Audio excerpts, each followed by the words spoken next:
I do think it speaks to the existential stakes of this trial for Meta. They absolutely have to win, otherwise it will look like a completely different company. So I'm going to make a crazy sounding claim, but hear me out. Our view is that it actually doesn't seem like technology adoption is getting faster. It's actually just not going to make business sense in most cases to deploy AI systems in uncontrolled fashions compared to the benefits that it will bring. I like this. I like the use of AI to communicate with animals. Seems like a very good use of this technology. And it's also just wild that using the same techniques that got you these large language models can also maybe help us start to decode the utterances of other species.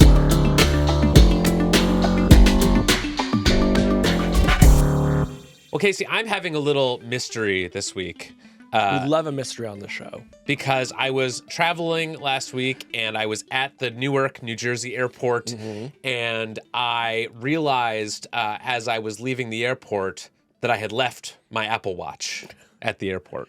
I was very tired. So you just, at some point, you just look down at your wrist and the Apple Watch is gone. Yes. Okay. Then, of course, I went to the Find My app to try to locate my Apple Watch. Yep. And it had moved. Oh. So in the span of about an hour, I went from the Newark airport to a vape shop in Kearney, New Jersey. That's not good. No. That means it probably was not accidental that this thing just disappeared off your wrist. Yeah, maybe not. And I put it into lost mode, too. Have you ever done lost mode? You live your life in lost mode. Yes, your life is one big lost mode. But this is a thing that you can do where if someone picks up your Apple Watch, it'll like say, here's my phone number, please call me. Yeah. So the thief, whoever it is, has my number on the watch. Have you thought about just changing the message to something really mean? Just be like, nice vapes you have there. What are you, 13? Cool vapes, bro. Yeah. Now give me back my watch. Say, I'm watching you vape.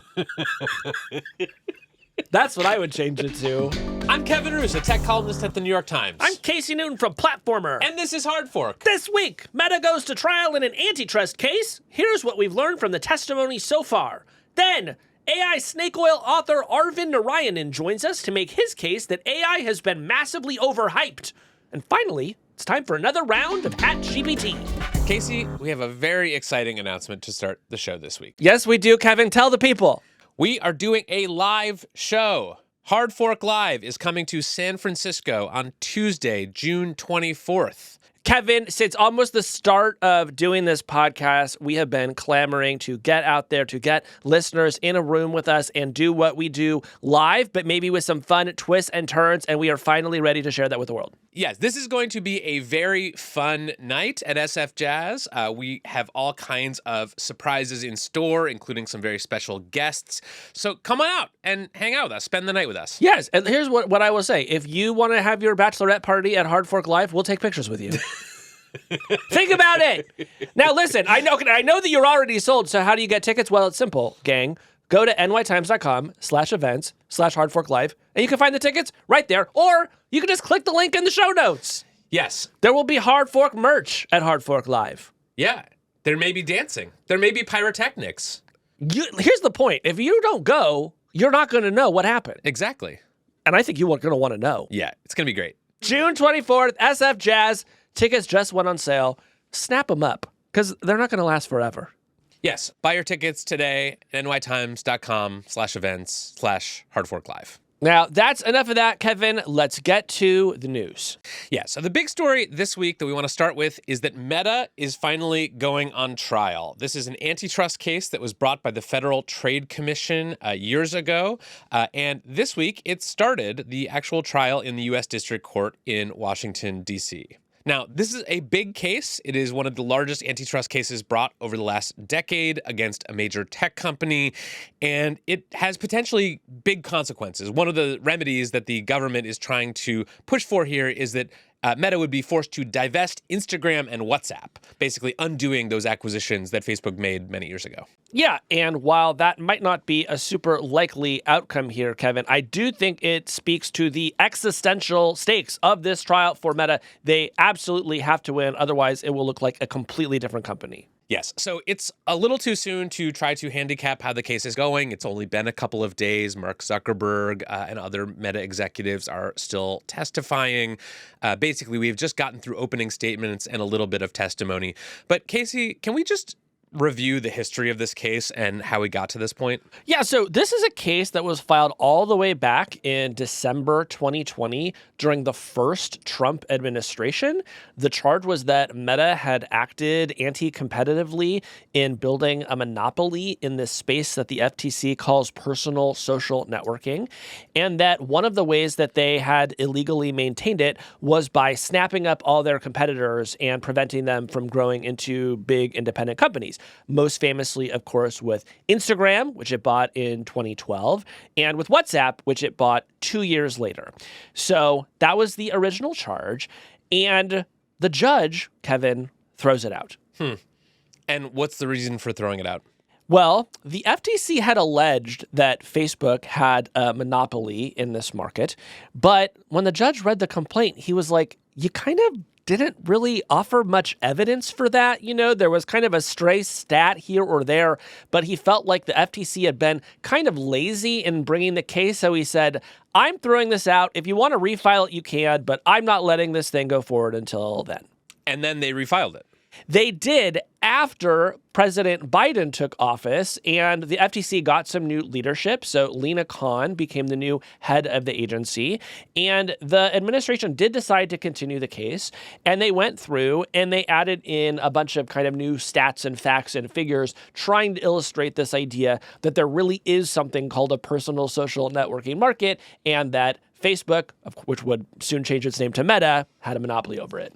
Right. So this is clearly a case that spans some kind of partisan gap. But can you just remind us, like, what the basic crux of the argument here? What is the government's case that Meta has built and maintained an illegal monopoly by acquiring Instagram and WhatsApp? Well, the crux of the case is that, according to the government, there is a market for something called personal social networking, which consists of apps that are primarily intended to help you keep up with friends and family. And besides Facebook, there are only 4 other apps in this market, Kevin. What are those apps? Those apps are Instagram, WhatsApp, Snapchat, and MeWe. What is MeWe? MeWe is an app that most people have absolutely never heard of. It is a little kind of Facebook alternative, basically. It is not particularly popular. MeWe might say that that is because that Meta has been acting anti-competitively and prevented them from growing. And I suspect Meta would say that MeWe has not been growing because it is just not that great of an app. Yeah, it's Pee-wee. It's a bit of a Pee-wee app, is Yeah. MeWe. Yeah. So I understand why market definitions are important in cases like these, essentially because my understanding is in order to argue that someone has a monopoly over a market, you first have to define what the market is. And if you're the FTC and you're trying to make the case that Meta has an illegal monopoly, can't just be everything, every internet service, because clearly they would not have a monopoly over that. But as for this one specific area, which we are defining as personal social networking, you really don't have much competition. Yes, that is the argument that they are making. And frankly, Kevin, I just don't think it is that strong of an argument. And so as the first couple days of this trial have unfolded, it has been interesting to see the government trying to sketch out that case, but in my opinion, struggling to do so. Well, let's get into the analysis in a little bit, but first let's just talk about what has been happening with the trial so far. So my colleagues at the Times, Cecilia Kang, Mike Isaac, and David McCabe have been covering this, and including actually going to the trial. And it seems like so far both sides are just sort of laying out their opening arguments. The FTC is trying to make the case that this is an illegal monopoly. They have all these emails and communications from various Meta executives going back many years talking about the competitors that they are trying to sort of neutralize by either acquiring them or copying their features, and trying to sort of use that to make the case that this is a company that has had a very clear anti-competitive strategy for many years. What has Meta been saying in their defense? Meta has been saying essentially that the market that the government is suggesting they have a monopoly over is fake and has been sort of invented solely for the purposes of this trial. On the stand, Mark Zuckerberg has been explaining how Meta's family of products has evolved to include new features as the market has evolved. And really, Kevin, this is just a story about TikTok. And it speaks to why the fact that the federal government is generally so slow to bring antitrust actions winds up hurting it in a case like this. Because the thing is, I would argue from roughly 2016 to 2021 or so, Meta does kind of have a monopoly over what we think of as social networks, right? Snapchat gets neutralized. Twitter gets neutralized. YouTube is kind of playing a different game. When it comes to sending messages to friends, Meta really does kind of have the market locked up. But then along comes TikTok, this app out of China, which has a completely different view of what a social network could be.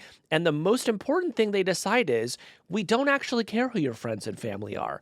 We're just going to show you the coolest stuff we can find on our network. We're going to personalize it to you, and you can enjoy it, and you don't even have to follow anything if you don't want to. We're just going to show it.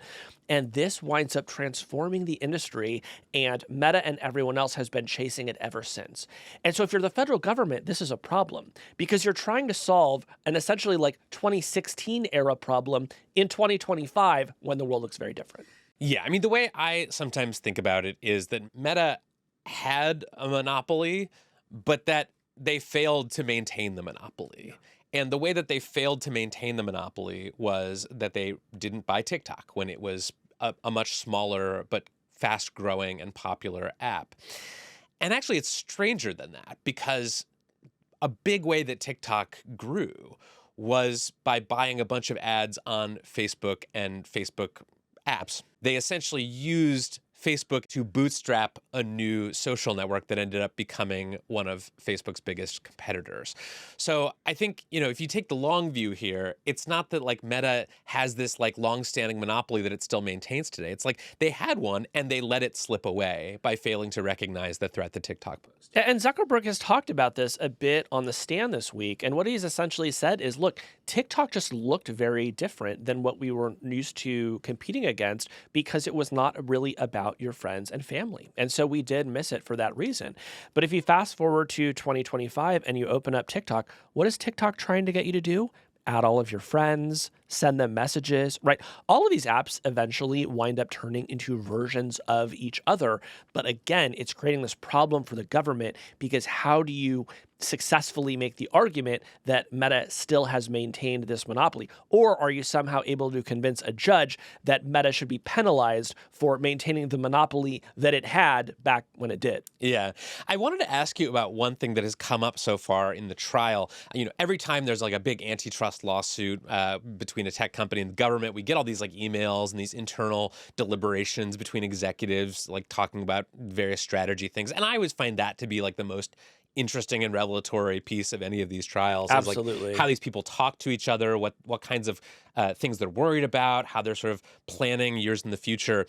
And one of the things that came up in this trial already is that Mark Zuckerberg at one point argued that they might actually want to split Instagram off into a separate company. This was back in 2018. He considered spinning off Instagram from the core Facebook app, basically reasoning like the government might try to force us to do this anyway, but also he worried about something called the strategy tax of continuing to own Instagram.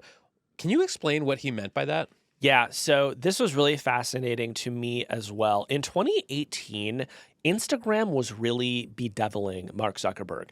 Instagram had been bought 6 years prior. It was still run by its founders, Kevin Systrom and Mike Krieger, and it had been afforded a level of independence that was really unusual for most acquisitions at big tech companies. But Zuckerberg starts looking at the numbers, and he just becomes convinced that Instagram's growth and its cultural relevance is coming at the expense of Facebook, that Instagram seems younger, hipper, sexier, earlier, Facebook is starting to feel older and more fuddy-duddy. And so he starts figuring out these ways of, like if you share your Instagram photo to Facebook, we're going to get rid of the little thing that says like shared from Instagram on it, right? Sarah Fryer wrote a great book about this called No Filter, but this was truly new. We did not know until this week that in 2018, Zuckerberg almost just pulled the ripcord and said, let's get rid of this thing. Yeah, and his argument was interesting. It wasn't just that he thought that Instagram was sort of cannibalizing Facebook's popularity. It's that he appeared to think that it would be more valuable as an independent company. He talks in these exchanges about how sometimes the companies that are spun off of big giants tend to be more valuable after the spin-offs, and how spinning off Instagram might actually enable it to become more valuable. So the government is obviously trying to use this to say, look, this is such a good idea, breaking up Instagram and Facebook, that even Mark Zuckerberg thought it was a good idea back in 2018. Now, I assume he would say something different today. Yeah, and this gets at another antitrust argument that has been made over the past decade or so that has less grounding in legal precedent, but is still favored by some, including Lena Khan. And the basic idea is just there is such thing as a company that is too big. And one role that antitrust law can play is by taking things that are very big and making them a little bit smaller. And a main reason to do that is exactly what you just said, that the pieces that you break up will be more valuable in the long run than if you sort of clump everything together. And by the way, I think you can make a good argument that Instagram would be one of those things. We have seen reporting that Instagram now makes up around half of Meta's overall revenue. So first of all, you can imagine how devastating it would be to Meta if they just lost that in one fell swoop. But on the other hand, it does absolutely show that this network could survive and thrive on its own, right? Totally. And it'll be interesting to see if the government makes that case. So one other historical tidbit that has come out so far in this trial that I thought was fascinating and wanted to talk about with you was this exchange between Mark Zuckerberg and some other Facebook executives back in 2022, where Mark Zuckerberg pitched the idea of deleting everyone's Facebook friends and basically having everyone start over with a fresh graph, a fresh slate of Facebook friends. What was this idea? Did it ever get close to fruition? And why is it coming up in the context of the antitrust trial? So this was an idea that was floated in 2022, according to some reporting that Alex Heath did for The Verge. And the idea was that people weren't using Facebook as much as they used to, I would imagine, particularly in the United States. And so Mark Zuckerberg floats the idea, why don't we just delete everyone's friends list and make them start over? And the idea was that this would make it feel cooler and more interesting if, like, you weren't just hearing from a bunch of people you added 12 years ago and never talked to again? Well, that's the thing, is that I think one reason why Facebook started to feel stale was that you had built this network of people that was just sort of like everyone you'd ever made eye contact with. And so it was a pretty boring thing to browse because you didn't actually care about a lot of the people you were seeing there. So what if you just had to start over and say, like, actually, like, I only care about these 20 people? Yeah, I actually think this is a great idea. Me too! But why didn't it happen? Well, so there's a moment in a Business Insider story about this where the head of Facebook, Tom Allison, apparently replied that he wasn't sure the idea was, quote, viable given my understanding of how vital the friend use case is, which, like, this is a man who is trying to say as delicately as possible to his boss, one of the world's richest men, you are out of your freaking mind. Tom Allison is like, my understanding of Facebook is that it's important that your friends list exists because that's actually the entire point of Facebook. But obviously you're the boss, but I just kind of want to point that out. Yes. And so the idea doesn't get followed up on. It reminds me of those, like, passages in books about Elon Musk where he just, like, goes into the Tesla factory and he's like, what if it went underwater like a submarine? Yeah.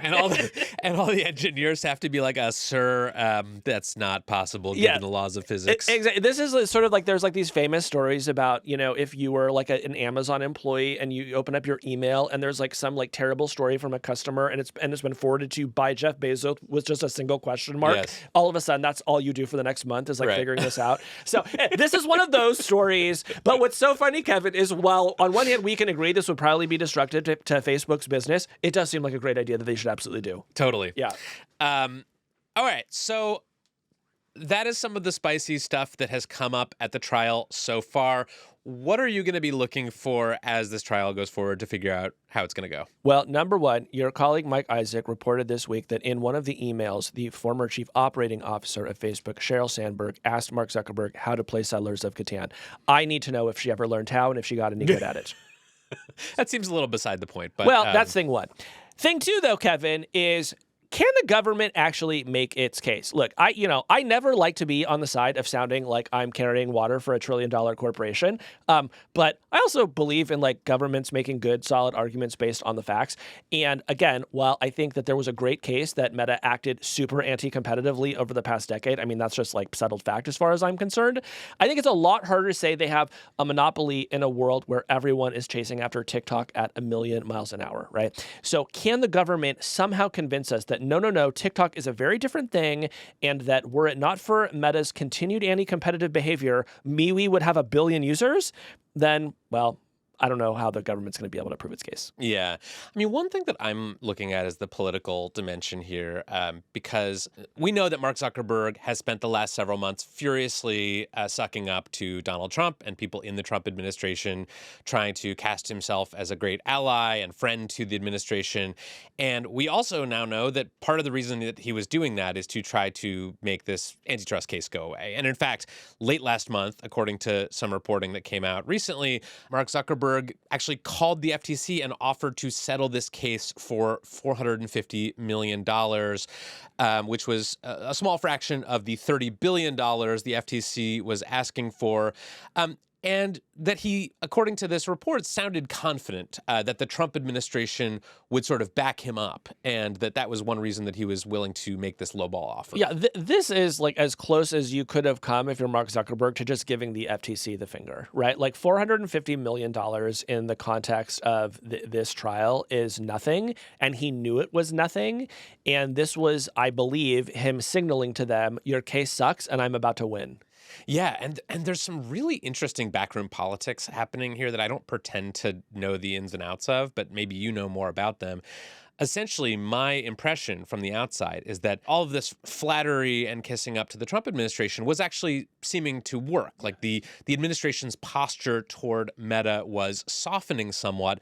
And then when some sort of hardcore MAGA folks got wind of this, they sort of stepped in and, according to some reports at least, had some conversations with the president that resulted in him stiffening his spine a bit toward Meta. So explain what's going on here.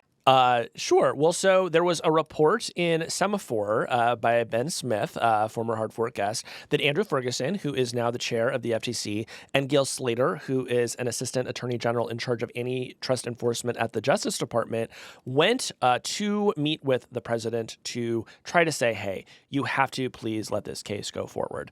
And they were apparently successful in that. Prior to that, though, Kevin, as you note, Meta had transferred $26 million to the president, at least, right? $1 million for the inauguration, $25 million to settle a lawsuit over the fact that they suspended him after January 6th.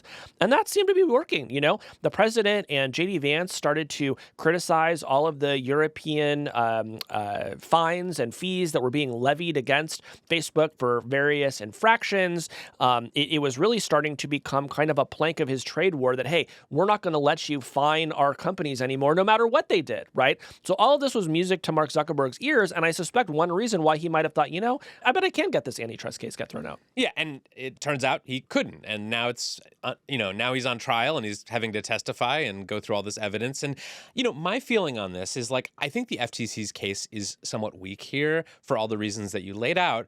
But I think that it's good that Meta has to have its day in court, that it can't just sort of buy its way out of this antitrust action, and that it will actually have to prove that it did not have an illegal monopoly, or at least to cast some reasonable doubt on that. Absolutely. And I think that no matter what happens in this case, Kevin, it has actually had a really positive outcome for the market for consumer apps in general. What do you mean? So if you look at the past 5 years or so, look at some of the apps that have come to prominence since then. Look at a Telegram. Look at a Substack. Look at a Clubhouse, even back during the heyday of that app. In the world of 2016, I'm very confident that Facebook would have been trying to buy all of those apps, right? But they couldn't anymore. They just knew that all of those would be a non-starter. And so what has happened? We have started to see other apps flourish. There actually is oxygen in the market now. Companies can come in and compete and know that they're not about to immediately get swept off the chessboard via a huge offer from a Meta or a Google or one of the other giants. Now, this has some problems for those companies, right? If you raise billions of dollars in venture capital, eventually those investors want to see a return. But if you're just a consumer who wants to see competition in the market and not every app you use on your phone owned by 1 or 4 companies, you've actually had a pretty good go of it over the past few years. Yeah, I think that's a good point. I think aside from the merits or lack of merits of this particular case, what it makes me just realize is that bringing antitrust enforcements against the big tech companies is just so challenging because the underlying marketplace and the ecosystem just changes so rapidly. So the facts from 2016 or 2017 might not actually hold up by the time your antitrust case gets to trial years later. Things may just look very different. And as you've laid out, I think this is a big problem for the FTC here. The market for social networks, or even what Meta is very different now than it was even a couple of years ago. So do you think this has any implications for tech regulation writ large? Well, on one hand, yes, I do think it means that when the FTC wants to bring an antitrust action, they need to do it much more quickly than they did here. But on the other hand, Kevin, every case is different. I was thinking this week as I was writing, are there any implications here for, let's say, the Google antitrust cases that have gone on? And as I stopped and reflected, I thought, you know what? I still think that Google does actually have a monopoly in search and search advertising. And I think the FTC is right to go in there and try to break that up. So every big company is different. But in this one particular case of Meta, Kevin, I do think that the tech world has sort of moved on in a way that the FTC has not. Yeah, it's almost like the thing that that really sort of made the case irrelevant, or at least not as urgent as it might have felt a few years ago, is not that like Meta changed its ways. It's just that social media as a category became much less delineated and much less relevant. And let me just say, I continue to be surprised at how little a stir it made a couple years ago when Meta announced that they were basically going to be moving on from the friends and family model, that all of a sudden your feed was going to have a bunch of recommendations from creators and celebrities and stuff that you had never chosen to follow, but that an algorithm thinks that you might like, right? Facebook really did leave friends and family behind in a big way, at least as a priority. And the world just kind of shrugged because the world had already moved on to TikTok. Totally. Well, more to say there, but we will keep watching this trial. Casey, are you planning to show up at the courthouse? I'm hoping to get called as a witness. I wouldn't call you to the stand. You're too unpredictable. I'm going to put the whole system on trial. When we come back, a skeptical look at AI progress from Princeton's Arvind Narayanan.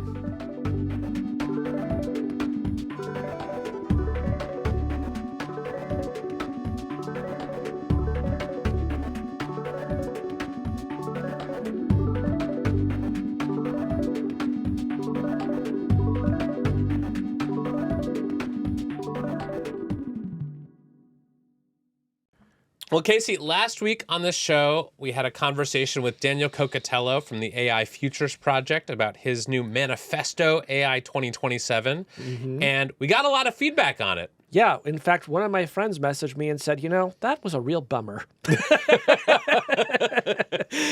Yes, and so much to our surprise, there was a new manifesto on the block this week. This one was much more skeptical of the sort of fast takeoff scenario that Daniel and his co-authors suggested.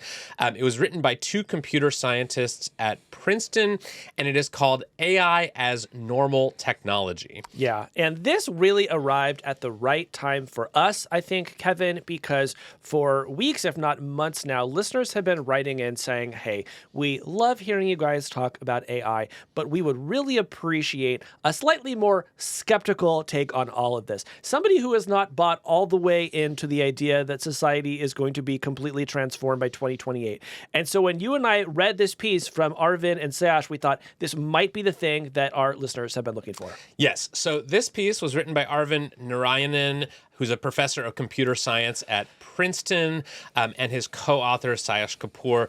And in this piece, Arvind and Sayash really lay out what they call an alternative vision of AI, basically one that treats AI not as some like looming super intelligence that's going to go rogue and take over for humanity, but as a type of technology like any other, like electricity, like the internet, like the PC, things that take a period of years or even decades to fully diffuse throughout society. Yeah, they go through step by step. What are the conditions inside organizations that prevent technology from spreading at a faster pace? Why is that same dynamic likely to unfold here? And what does it mean that AI might not arrive in a super intelligent form for decades instead of just a few months? Totally. And this is a very different view than we hear from the big AI labs in Silicon Valley. A lot of the people we've talked to on this show believe in something more like a fast takeoff, where you do start to get these recursively self-improving AI agents that can just sort of build better and better AI systems.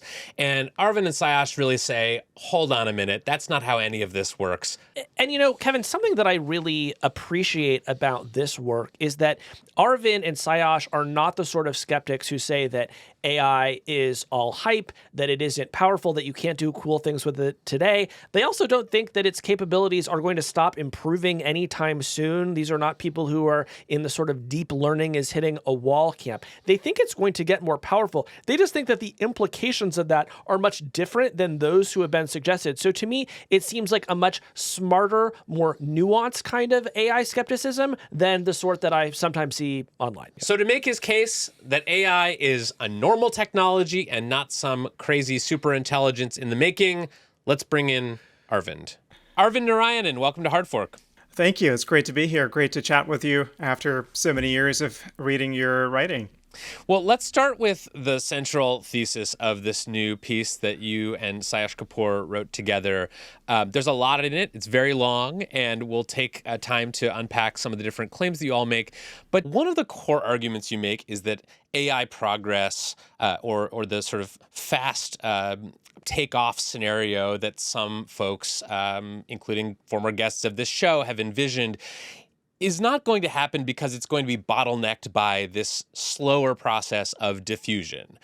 Basically, even if the labs are out there inventing these AI models that can do all kinds of amazing and useful things, people and institutions are slower to change, and so we won't really see much dramatic transformation in the coming years. But to me, AI diffusion actually seems very fast by historical standards. ChatGPT is not even 3 years old. It has something like 500 million users. Something like 40% of US adults use generative AI, which didn't really exist even a few years ago. That just seems much faster to me than the proliferation of earlier technologies that you've written about. So how do you square the growing popularity and widespread usage of these apps with the claim that it just is going to take a long time for this stuff to diffuse throughout society? So I'm going to make a crazy sounding claim, but hear me out. Our view is that it actually doesn't seem like technology adoption is getting faster. So we're well aware of that claim about 40% of US adults using generative AI. We discussed that paper in our essay, and I have no qualms with their methodology or numbers or whatever. But the way it's been interpreted is it's only looking at the number of users without looking at the distinction between someone who's heavily using it and relying on it for work versus someone, who used ChatGPT once a week to generate a limerick or something like that.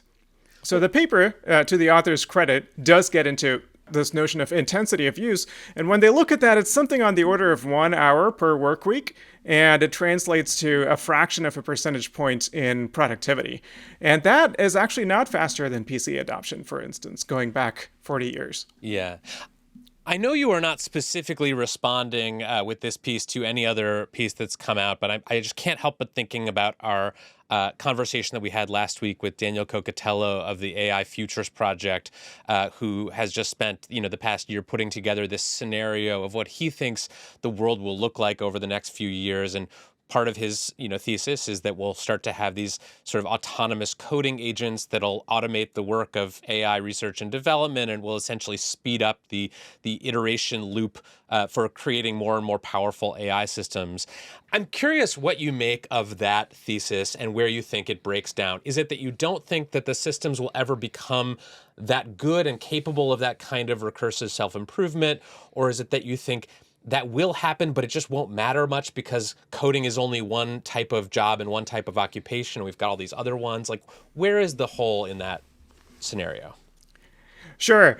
Yeah, this is a lot of part 2 of our paper is devoted to this issue. And there's an interesting linguistic choice, I think, that you made. You alternatively refer to them as highly capable and highly powerful AI systems. For us, those two are not just not equivalent, they are actually very different from each other. We don't dispute, we completely agree with Dan, that improving AI capabilities is already rapid and could be further accelerated with the use of AI itself for AI development. For us, that does not mean that these AI systems will become more powerful. Power is not just a property of the AI system itself. It's a property both of the AI system and the environment in which it is deployed. And that environment is something that we control, and we think we can choose to make it so that we're not rapidly handing over increasing amounts of control and autonomy to these AI systems, and therefore not make them more powerful.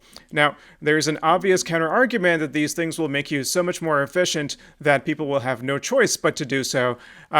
We disagree. We have a lot of analysis in the paper for why it's actually just not going to make business sense in most cases to deploy AI systems in uncontrolled fashions compared to the benefits that it will bring. It might be worth, pausing a bit and saying a bit more of the argument you make for why that is. What are some of the sort of natural breaks that you see happening in organizations that prevent technology from spreading faster than it does today? This is where we think we can learn a lot from past technologies. When we look at the history of automobiles, for instance, for the first several decades, vehicle safety was not even considered a responsibility of manufacturers. It was entirely on the user. And then there was a mindset shift, right? And once safety began to be seen as a responsibility of manufacturers, it no longer made business sense for them to develop cars with very poor safety engineering, because whenever those cars caused accidents, there would be a negative PR consequence for the car company. So this mindset shift realigned incentives so that safety becomes part of what the manufacturer here is competing on. And that kind of mindset shift, I think, is important for AI, and that is something we can credit the AI safety movement with. Safety is, so indelibly associated with AI in most people's minds, so that's a good thing. So that's the first thing. Second, once you're in the situation where the negative safety consequences are easily attributable to the party who's responsible for it, you can have regulation that sets a standard that's going to be much more feasible than a scenario where something bad happens and there's no way to attribute it to who is the responsible party for it. So those are things we should be working on, right? How to make responsibility clearer, who's responsible for what. But those are things we can do. And if we get those things right, I don't think it's the case that companies will be forced to deploy AI in unsupervised, uncontrolled manner. You make a really instructive example in your paper about the difference between Waymo and Cruise, two self-driving car companies, one of which has a very strong safety record, Waymo, the other of which had like a high-profile incident in San Francisco and was forced to pull its robo-taxis out of the city and essentially shut down, which was Cruise. And you sort of extend that to the logic of AI more generally, where you say that the companies that have the safe products will sort of outcompete the companies with the unsafe products in the market. And I would love to believe that there is sort of a self-correcting mechanism in the market that will filter out all the unsafe products. But what I observe is that sometimes as the technology is getting more capable, the safety standards are actually moving in the other direction. So just a few days ago, the FT reported that OpenAI is now giving its safety testers less time and fewer resources than it used to before releasing their models, in part because the pressure to get these models out the door and stay ahead of their competition has become so intense. So I guess given the safety sort of standards that we're seeing now in the industry, what makes you confident that the market will sort of take care of these safety concerns before these unsafe products are put into people's hands?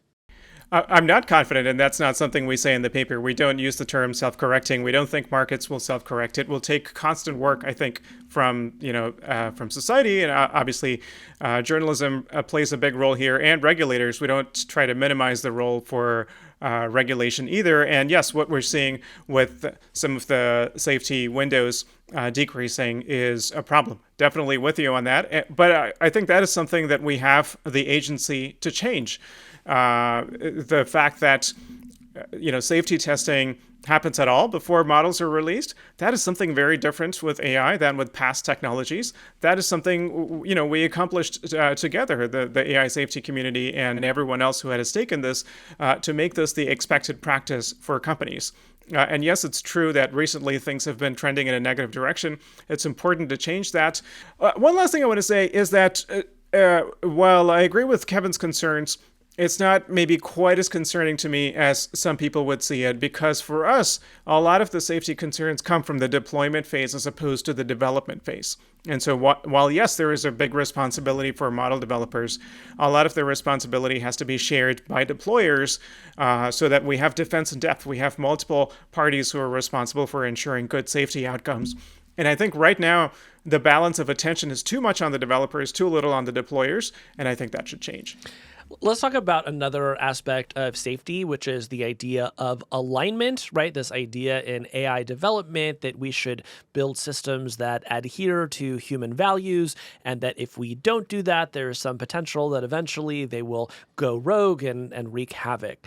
You are very skeptical about the current approach to model alignment. Why is that? Sure. So here's kind of the causal chain that AI systems will become more and more capable. And recall that gap between capability and power. As a result of being more and more capable, they will become more and more powerful. And that distinction has been elided in a lot of the alignment literature. And once you have these super powerful systems, we have to ensure that they're aligned with human values. Otherwise, they're going to be in control of whole economies or critical infrastructure or whatever. And if they're not aligned, they can go rogue and they can have catastrophic consequences for humanity. Our point is that if you even get to the stage where alignment becomes super important, you've already lost. So in a sense, we want a stricter safety standard in a way than a lot of the alignment folks do. We don't think one should get to the superpower stage. And if you get to that stage, then tinkering with these technical aspects of AI systems is a fool's errand. It's just not going to work. Where we need to put the brakes is between those increases in capabilities and saying, AI is doing better than humans now. We don't need human supervision. We're going to put AI in charge of all these things. And that is something where we do think we can exercise agency. Again, that's a prediction. We can't be 100% confident of that. We outline in detail in the paper why we think we can do that, but certainly it remains to be seen. I just want to make sure I understand the claim, because right now the leading AI labs are all trying to give their models more agency, more autonomy, to allow them to do longer sequences of tasks without requiring a human to intervene. Their goal, many of them, is to build these sort of fully autonomous drop-in remote workers that you could hire at your company and tell them to go do something and then come back a month later and it's done, or a week later. Are you saying that that is technologically impossible or implausible, or are you just saying that it's a bad idea and we should stop these companies from giving their models more autonomy without human intervention? So it's a bit of both. We're not saying it's technologically impossible, but we think the timelines are going to be much, much longer than the AI developers are claiming. To be clear, I agree with you, Kevin. You wrote recently in your Feel the AGI piece that within perhaps a couple of years, AI companies are going to start declaring that they have built AGI. However, we don't think what they're going to choose to call AGI based on their pronouncements so far is the kind of AI that will actually be able to replace human workers across a whole spectrum of tasks in a meaningful way. So first of all, our claim is that it's going to take a long time. It's going to take a feedback loop of learning from experience in real world contexts to get to actual drop-in replacements for human workers, if you will. But our second claim is that even if and when that is achieved, for companies to put that out there with no supervision would be a very bad idea. We do think there are market incentives against that, but there also needs to be regulation. One example of something that we suggest is, for instance, the idea of AI owning wealth. That is one way in which AI could accumulate more power and control. Those are all avenues that we have of simple interventions, simply banning AI owning wealth, for instance, that will ensure that humans are forced to be in the loop, forced to be in control at critical stages of the deployment of AI systems. Yeah, we simply must not give ChatGPT an allowance. I will not hear of it in this house. Now, you brought up, Arvind, Kevin's recent piece in which he argued that AGI is imminent. How wrong did you think that piece was? First of all, I agreed with him that companies are going to declare this AGI. And I also agree with Kevin that, some people at least are not paying as much attention to this as they maybe should. With all that said, there's also an information asymmetry from the other side. A lot of the time when AI developers claim that AI can replace this or that job, they're doing so with a very narrow conception of what that job actually involves. And the domain experts in that job have a much better idea. So a lot of the time, ignoring AI, I do think, is rational. So there is a gap in both directions. And what I wish for is better mutual understanding, right? Better understanding from the public of where AI capabilities currently are, but also better understanding from AI developers of the real knowledge that everyday people have of their various different contexts through which they can learn what the actual limitations of AI systems are. Mm-hmm. Yeah. One of the themes that you get at in the paper is that this focus on catastrophic risk that the AI safety community often emphasizes sort of risks taking the focus off of nearer term risks. But those risks, as you describe them, include the entrenchment of bias and discrimination, massive job loss, increasing inequality, concentration of power, democratic backsliding, mass surveillance. And I guess I'm just really struck that, even you as somebody who has really been leading the charge saying that a lot of this AI stuff is overhyped, are also saying, my God, look at these terrible risks that are baked into the potential of these systems. Just one small clarification. Yeah. We do think that some of the interventions targeted against superintelligence risks could actually worsen these other kinds of risks that we care more about. We're not making a distraction argument. That's a very specific argument that I've made in the past on Twitter, but not in any of my more formal writing. I don't make that argument anymore. We can certainly worry about multiple kinds of risks, but our real concern is that if we're so worried about superintelligence that we decide that the answer to it is a world authoritarian government, then that is going to worsen all of these other risks. And yes, so look, the second sentence of the paper is normal technology isn't meant to underplay this. Even electricity and the internet are normal technologies in our conception. And when we look at the past, the history of general purpose technologies, there have always been periods of societal destabilization as a result of their a rapid, as you could call it, even decades long in our view, is kind of rapid deployment, and it's hard for societies to adjust. Most famously, the Industrial Revolution led to a mass migration of workers to cities where they lived in crowded tenements. Worker safety was horrendous. There was so much child labor. And it was as a result of those horrors that the modern labor movement came about, right? And so eventually the Industrial Revolution lifted living standards for everybody, but not in the first few decades. All of that is very plausible with AI. We're not necessarily saying that would happen, but I do think those are the kinds of things we should be thinking about and trying to forestall. Let me move to an area where I think I really do disagree with you, but I want to see if I can understand your argument a little bit better. Sure. So you write about the idea of arms races in this piece. And one of the things you say is that there is no straightforward reason to expect arms races between countries over AI. You also say in the piece that you want to exclude from the discussion anything about the military. But I didn't understand this because to me, the military is typically the source of the arms race. And as these systems gain more capabilities, it is going to lead, the United States and its adversaries to try to build systems faster, more capably, possibly less safely, in hopes of getting one over on their adversary. So help me understand what you are arguing about arms races and why you're leaving the military out of it.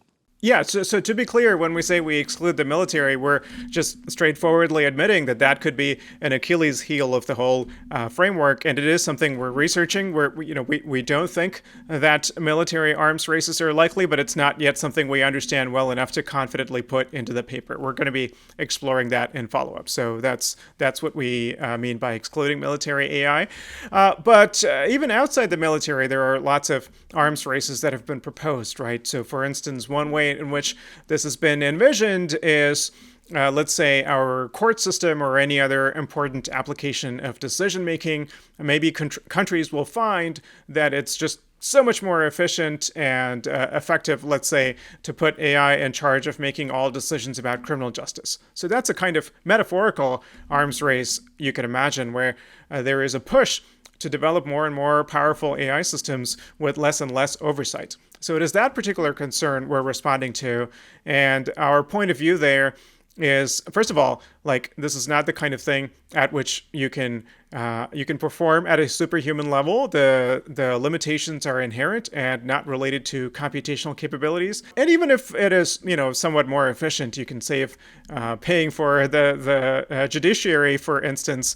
I think the consequences for civil liberties, etc., are going to be domestically felt, and therefore the local citizens will rise up and protest against those kinds of irresponsible AI deployments. So it doesn't matter if it gives you an advantage against another country in some abstract sense.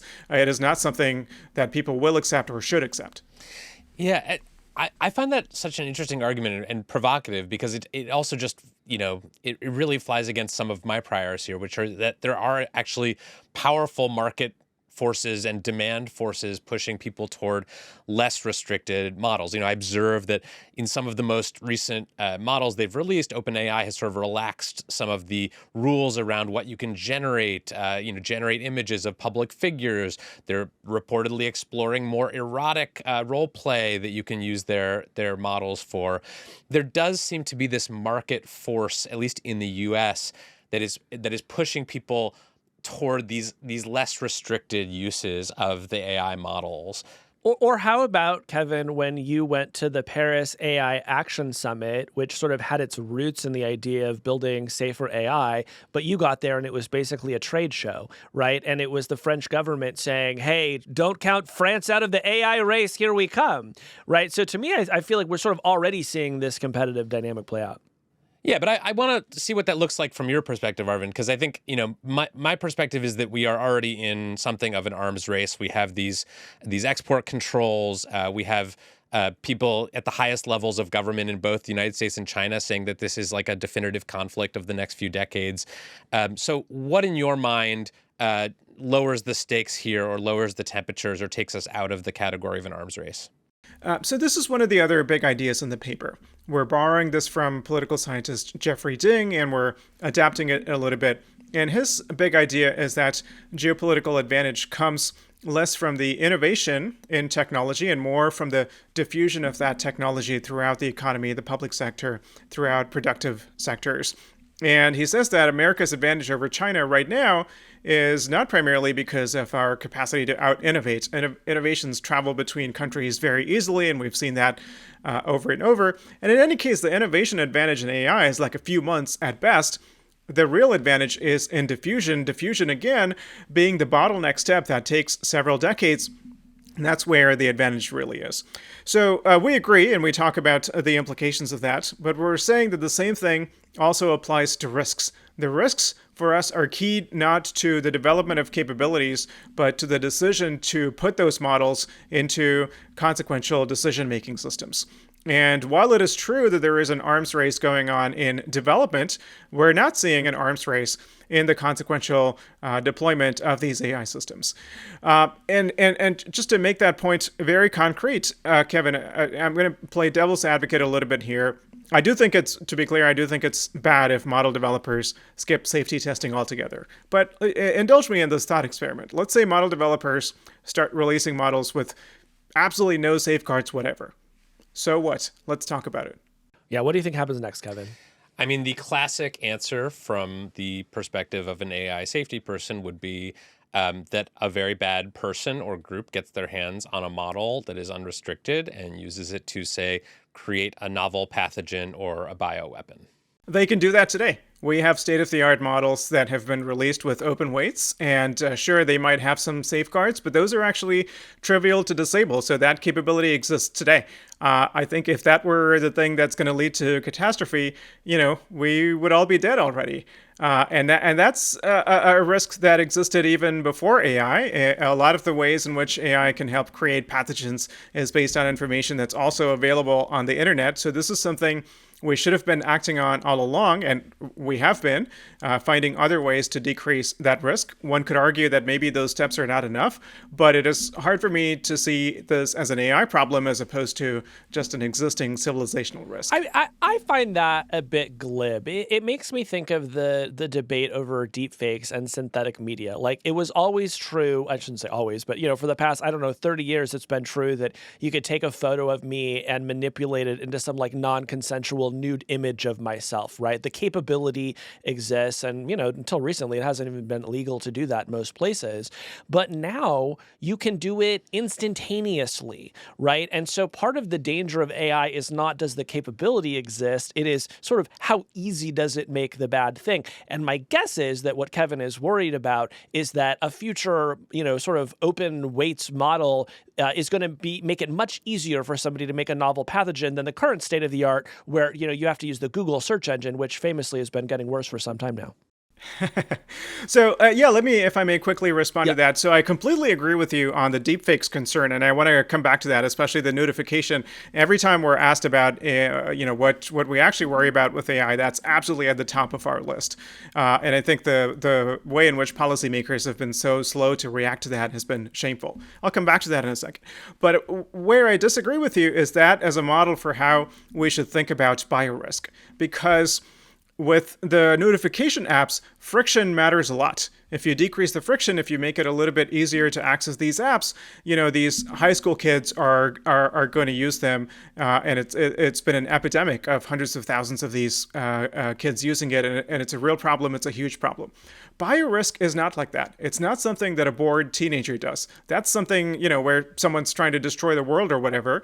For that kind of adversary, the friction is irrelevant. If they're actually so keen on getting to that outcome, if it takes 3 extra clicks to get to something, that's not going to stop them, right? So these are, for us, 2 very different kinds of risks. For deepfakes, we do think we should be putting more frictions in place. Simple things like disallowing these apps on the App Store, not allowing social media companies to profit off of advertisements for these apps. These are all things that it boggles my mind that we have not done yet. One of the things that I think was so useful about the scenario that Daniel Coccatello and his coworkers sketched out in AI 2027 is that it just made it very vivid and visceral for people to try to imagine what the near future could look like if they're right. Now, obviously, people will have many disagreements or quibbles with specific things that they project, but it was at least a scenario. I'm wondering if you could paint a picture for us of what the world of AI as normal technology will look like a few years from now. Obviously, you don't think that AI capabilities have hit a wall, so we will continue to get some new AI capabilities. Those capabilities will not be diffused throughout society. But what does the world look like in 2027 to you? I mean, for me, it's a longer time scale, right? Maybe I'll talk about the world, 10 or 20 years from now. The world of 2027 for us is still pretty much the world we're in today. The capabilities will have increased a little bit, and the work hours of people using AI are going to have increased from, 3 hours per week to 5 hours per week or something like that. I might be off with the numbers, but I think qualitatively the world is not going to be different. But, a decade or 2 from now, I do think qualitatively the world will be different, and this is still work in progress in our minds. We'll expand it in the book version of this paper. But one of the things we do say is that the nature of cognitive jobs is going to change dramatically. And we draw an analogy to the Industrial Revolution. Before the Industrial Revolution, most jobs were manual. And eventually, most manual jobs got automated. In fact, back then, a lot of what we do wouldn't even have seemed like work. Work meant physical labor. That was the definition of work, right? So the definition of work fundamentally changed at one point in time. We do think the definition of work is going to fundamentally change again. We do think there will come a point where, just in terms of capabilities, not power, AI systems will be capable of doing, or at least mediating, a lot of the cognitive work that we do today. And because we think it's so important that we don't hand over power to these AI systems, and because we think people and companies will recognize that, a lot of what it means to do a job will be supervising those AI systems. It takes a surprising amount of effort, I think, to communicate what we want out of a particular task or a project to, let's say, a human contractor. And we think that the same thing is going to happen with AI. So a lot of what's involved in jobs is just specifying the task. And a lot of what is going to be involved is monitoring of AI and ensuring that it's not running amok. So that's one kind of prediction that we make. That's, of course, far from a complete description. But I think that's already radical enough. So I'll stop there. I think that a casual observer of your work in AI snake oil and in this new piece about how AI is normal technology could come away from your work with the impression that they don't have to think about AI because it's overhyped, it can't actually do anything, and it's not going to arrive anytime soon in your life. And I know that that is not what you're saying because I have read your papers, but I think that is a view that many people have about AI right now, is that it's just kind of being hyped up by the sort of, circus masters of Silicon Valley, and it's all smoke and mirrors. And if you really dig, an inch below the official announcements, what you find is that it's all fake and people don't have to worry about it. And I just kind of wonder how it feels to be an AI skeptic in a landscape like that, because I worry that these stories that we're telling people about AI being overhyped and not all that powerful are actually lulling them into a false sense of security. I was recently reading an article from Scientific American that they published in 1940 called "Don't Worry, It Can't Happen," which was all about how the leading physicists and scientists of the day had looked into this question of, could you do nuclear fission? Could you split the atom? Could you make an atomic bomb? And had basically concluded that this was impossible and literally told readers that they should not be losing any sleep over this possibility. Did Gary Marcus write that? I don't think he was born yet. Oh, okay. But this was sort of the scientific consensus of the people outside the Manhattan Project and similar efforts, was that this was just impossible. And as a result, I think people were afraid and scared and surprised when it emerged that we actually did have atomic bombs in the making. And I worry about something similar happening with AI today, where we are just telling people over and over again, like, you don't have to think about this, you don't have to worry about it, it's not of immediate importance to you. And I think if it does show up in people's lives in a way that is shocking or unpleasant, I just worry that they're going to be more surprised than they need to be. Do you worry at all about that? So there's so many things to unpack there. I think I've been surprised by how often people have opinions about my work having only read the title, not even the subtitle of my book. The subtitle of AI Snake Oil is what AI can do, what it can't, and how to tell the difference. The point is not all AI is useless, and just the amount of hate mail I've gotten where people don't recognize this is interesting. But I guess that's what the internet does. And I think part of it is there are these two narratives, right? That there's the utopia narrative and there's the dystopia narrative, and the it's all hype, there's nothing to see here narrative. And it's so tempting to box people into one of those narratives, and we don't fit into any of those. I think neither me nor my co-author Sayash Kapoor. And it's interesting, being on social media, seeing the amount of audience capture. When I write something skeptical of AI, it gets 10 times or 100 times more engagement than when I write something pointing out improvements in AI capabilities, for instance. So there's a strong pull. And look, I'm doing what I can, which is not succumb to that audience capture and not give people only the one half of the story that they want to hear. But it's just a structural problem with our information environment for which I can't, as an individual, I think, be responsible. At the same time, let me also say that I think part of the blame here has to lie with the hype, because these products are being hyped up so much that when people believe the hype for a bit and try things out and they find that it's not what it's been hyped up to be, it's just very tempting to flip all the way to the other side of things. So yeah, I mean, I wish for a more productive discourse, but I think that's a shared responsibility for all of us, including the companies who are really setting the direction of the discourse. All right. Arvind, thank you so much. Thank you, Arvind. Thank you for being a good sport. When we come back, hold on to your hat. It's time for Hat GPT.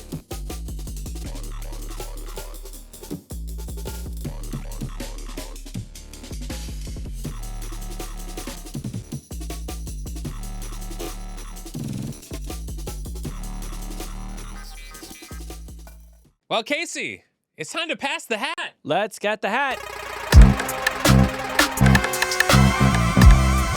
We are playing Hat GPT today. That is, of course, our game where we pick tech headlines out of a hat and we discuss them, riff on them, analyze them, and then one of us says, Stop generating. Or sometimes we say it in unison. All right, Kevin, would you like to draw the first slip from the hat, or do you just want to pick up the one off the ground that I accidentally dropped? I'll pick up the ground one. Okay, great. This is more like ground GPT. Mm-hmm. Okay. Well, with AI systems, it's very important to ground them. That's true. Okay. That's an AI joke. First item from the hat/ground. Mark Zuckerberg and Elon Musk mocked in hacked crosswalk recordings in Silicon Valley. So this one came to us from the San Francisco Chronicle. It also came to us via a listener to this show, Hannah Henderson, who wrote in about something that had happened down on the peninsula. That's the south part of the Bay Area, where apparently crosswalk signals on several streets were hacked, and the messages were replaced with messages mocking Meta CEO Mark Zuckerberg and Elon Musk. Videos circulated on social media capturing the satirical messages which were broadcast when pedestrians pressed the crosswalk buttons at intersections. Now, Casey, did you hear these? I haven't, Kevin, but I believe we have a clip so that we can hear them right now. Yes. Play the clip. What? Hi, this is Mark Zuckerberg, but real ones call me the Zuck. It's normal to feel uncomfortable or even violated as we forcefully insert AI into every facet of your conscious experience. And I just want to assure you, you don't need to worry, because there's absolutely nothing you can do to stop it. Anyway, see ya. Wow. Kevin, I've heard of jaywalking, but jaymocking? But we really shouldn't joke about this. I heard that after he learned of this, Elon Musk had Doge shut down the Federal Department of Crosswalks. So could be a really bad outcome here. Yes. So I assume this was just some flaw in the security features of these systems and that it will be quickly repaired. But I do think it points to a new potential source of revenue that I've been curious about for years, which is we should just have way more sponsorship of stuff. Like how you can sponsor a highway and you clean it up and pay some money and you get your company's name on the little sign next to the highway. I think we should allow that for everything. Telephone poles, crosswalks, every piece of public infrastructure you should be able to sponsor. And if you hit the button across the sidewalk, it should say, "I'm Jack Black. Go see the Minecraft movie. Now cross the street." I'm trying to think if you've had a worse idea than this, but I'm coming up empty. Stop generating. Okay. All right. This next story, Kevin. Cuomo announces new housing plan with a hint of Chat GPT. The local New York news site Hellgate first reported that the former New York governor and current New York City mayoral candidate Andrew Cuomo had released a 29-page housing plan that featured several nonsensical statements and a Chat GPT-generated link to a news article raising questions about whether the campaign had used Chat GPT to write its housing plan. Yes, I love this story because it is not only a case of AI usage run amok in the government, but it is also a case of of people being caught out by the UTM code. Mm-hmm. Because, Casey, do you know what a UTM code is? UTM code is a piece of text that you can append to the end of a URL that often will tell you, for example, what site is referring you to the next site from. Exactly. So my understanding of how this all went down is that Cuomo put up his housing plan and reporters started going through it, and one of these reporters at Hellgate noticed that on one of the links in the plan, there was the little UTM code at the end that said that the source of that article had been from chatgpt.com. That's how they were able to start piecing together the fact that maybe the Cuomo campaign had ChatGPT help them write this. Well, that is some really impressive sleuthing. But Kevin, I think there was actually an easier way to realize that ChatGPT had written this housing plan, which is that it had 6 fingers. Now, some follow-up reporting from the Times, Dana Rubenstein, revealed that the report was written up by policy advisor Paul Francis, who said that he relies on voice recognition software after having had his left arm amputated in 2012. He told the Times, "It's very hard to type with one hand, so I dictate, and what happens when you dictate is that sometimes things get garbled." He acknowledged using ChatGPT to do research, but said, quote, "It clearly was not a writing tool." A campaign spokesman argued that the housing plan wasn't written by ChatGPT, saying if it was written by ChatGPT, we wouldn't have had the errors. Which I love. It's like, look at all the errors. This has to have been done by a human because the AI is smarter than that. Yeah, well, any way you slice it, a really hard story for all the Cuomo-sexuals still out there. Remember Cuomo-sexuals from the pandemic? Stop generating! Okay. That's triggering my PTSD. Okay. Next story. Oh, this is a good one. Dolphin Gemma, how Google AI is helping decode dolphin communication. On Monday, Google announced on their blog that in collaboration with researchers at Georgia Tech and the field research of the Wild Dolphin Project, they were announcing progress on Dolphin Gemma, a foundational AI model trained to learn the structure of dolphin vocalizations and generate novel dolphin-like sound sequences. Casey, have you used Dolphin Gemma to communicate with any dolphins yet? You know, I haven't, and here's why. I don't think it's any of my business what the dolphins are saying. How would you feel if some alien civilization just came in and decoded your language and analyzed all your thoughts? I don't think you'd like it very much. So maybe some of these Google researchers ought to mind their own business, Kevin. Yeah, I like this. I like the use of AI to communicate with animals. Seems like a very good use of this technology. It's also just wild that using the same techniques that got you these large language models can also maybe help us start to decode the utterances of other species. And I actually did use Dolphin Gemma to talk with the dolphin the other day. You know what it told me? What did it tell you? It said, "I've been trying to reach you about your car's extended warranty." And I said, "That's enough out of you." Here's the best part about releasing a tool and telling people that it's going to help decode dolphin language. If you're wrong, how are they going to know? You'd be like, I don't think a dolphin would say that. All right, stop generating. Okay, you're on the next one. Okay, next one. Oh my God, truly my favorite story of the entire week. The U.S. Secretary of Education referred to AI as A1, like the steak sauce. From TechCrunch, U.S. Secretary of Education and former World Wrestling Entertainment executive Linda McMahon attended the ASU plus GSV Summit this week, where experts in education and technology gathered to discuss how AI will impact learning. While speaking on a panel about AI in the workforce, McMahon repeatedly referred to AI as A1, like the steak sauce. Now, Kevin, you have to admit, that's a very rare way of pronouncing AI. Well done. I thought it was only medium. Now, do we actually have a clip of Linda saying this? Let's play it. I call her Linda. I think it was a letter or a report that I heard this morning. I wish I could remember the source, but that there is a school system that's going to start making sure that first graders or even pre-Ks have A1 teaching, every year starting, that far down in the grades. And that's a wonderful thing. Kids are sponges. They just absorb everything. And so it wasn't all that long ago that we're going to have internet in our schools. Woo! Now, okay, let's see A1 and how can that be helpful? How can it be helpful in one-on-one instruction? Now, if your child is absorbing A1, you may want to take them to the hospital. Casey, we are so cooked. This is the Secretary of Education. saying that we need more A1 in our schools. I did love the A1 steak sauce brand's corporate response to this. Usually not a big fan of the corporate, internet personalities. Yeah. But this one, they did actually post an Instagram post, the A1 steak sauce company, and they said, we agree, it's best to start them early. Yeah, big day for them. I can't wait to find out that A1 donated $25 million to the inauguration before this little quote accident. But look, this is the sort of story that makes you wonder, maybe we should actually have a Department of Education. Maybe it should educate people. Maybe it should even educate the people running the Department of Education. It really just underscores the stakes of AI. Really high stakes conversation. All right, go. Stop generating. Okay. Next one.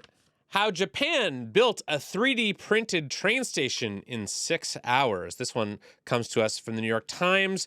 Apparently, in 6 hours recently, workers in rural Japan built an entirely new train station. This station will replace a significantly bigger wooden structure that has served commuters in this remote community for over 75 years.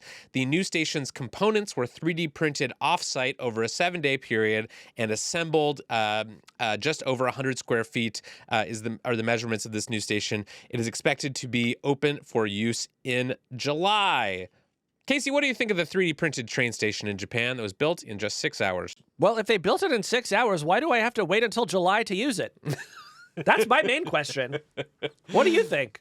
I like this. I like the idea of 3D printing housing. Obviously, our friends and colleagues, Ezra Klein and Derek Thompson, have their new Abundance book out talking about how we need to build new houses in this country. And we should say, I think that the sort of 3D printing housing thing has not been totally successful in America, but the technology is there. I think we should start 3D printing houses. I think we should 3D print ourselves a new studio. Sure. I mean, it's worth a shot. Here's what I like about this story. You read about countries doing things like this, and I feel like this is the sort of thing that Doge is convincing us that it's trying to do. It's like, we're going to make things so efficient, and in my view of that, they would be like, oh, well, you're going to build new public infrastructure really quickly. But instead, it's just like, we've replaced your local Social Security office with a phone number that no one answers. Yeah. Yeah.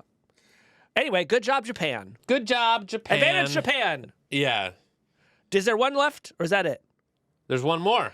All right, Kevin. And now the final slip in the hat. One giant stunt for Womankind. This is such a fun essay by Amanda Hess in the Times. I recommend everyone go read it. This was, of course, about Blue Origin's all-women spaceflight this week when some very famous women very briefly went up into the sort of, I guess you'd call it like the outer reaches of the atmosphere. And Amanda writes, quote, if an all-women spaceflight were chartered by, say, NASA, it might represent the culmination of many decades of serious investment in female astronauts. An all-women Blue Origin spaceflight signifies only that several women have amassed the social capital to be friends with Lauren Sanchez. Lauren Sanchez, of course, Jeff Bezos' fiancé, Jeff Bezos, the guy that created Blue Origin. So, Kevin, what did you make of this spaceflight? I mean, I think it's an amazing publicity stunt for Blue Origin, which I had not thought of for more than about 5 minutes until this week when Katy Perry and Gayle King and all of these famous women were thrust up into orbit in one of these Blue Origin rockets, and they got some good publicity out of it. What did you make of it? Well, as a gay man, I'm always very interested in what Katy Perry is doing. And so when I found out she was going to space, I thought this could be good. And indeed, Kevin, when she got up, she told us in advance that she was going to make an announcement.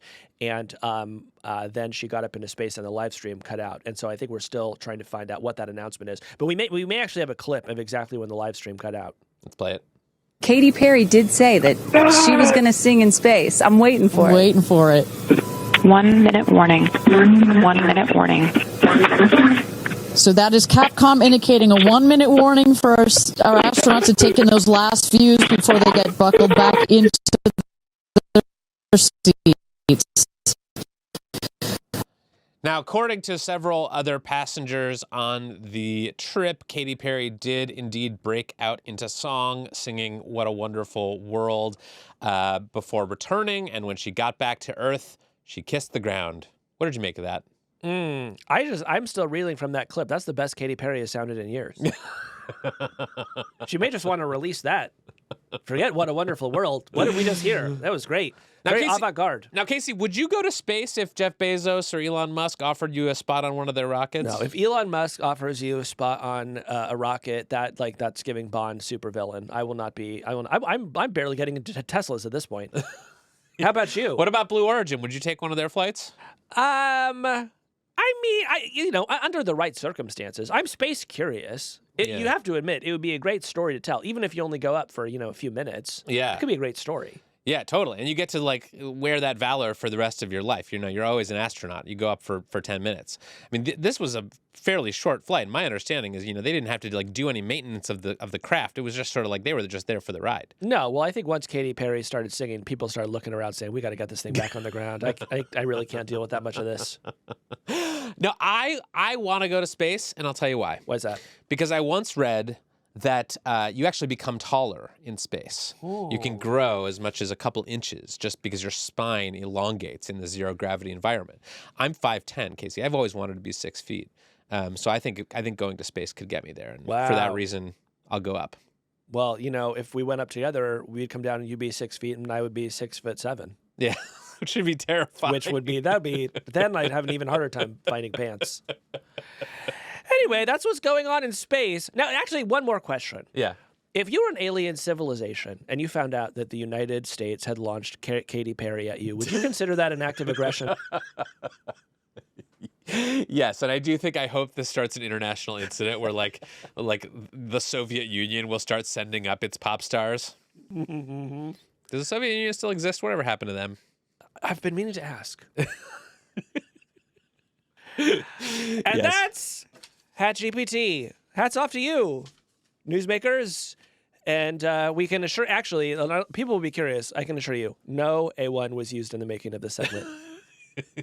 One more thing before we go. We are recording another episode of our Hard Questions series with a very special guest. I'm so excited to tell you guys who it is. And we just want to have really, really great questions for them. If you have not heard our Hard Questions segments before, this is our advice segment where we try to answer your most difficult moral quandaries, ethical dilemmas, etiquette questions that involve technology in some way. What is going on in your life with technology right now that you might be able to use a little celebrity help on? Please get in touch with us, write to us, or better yet, send us a voice memo or even a short video of yourself asking your hard question, and we might answer it in this upcoming episode. Please send those to hardfork@nytimes.com.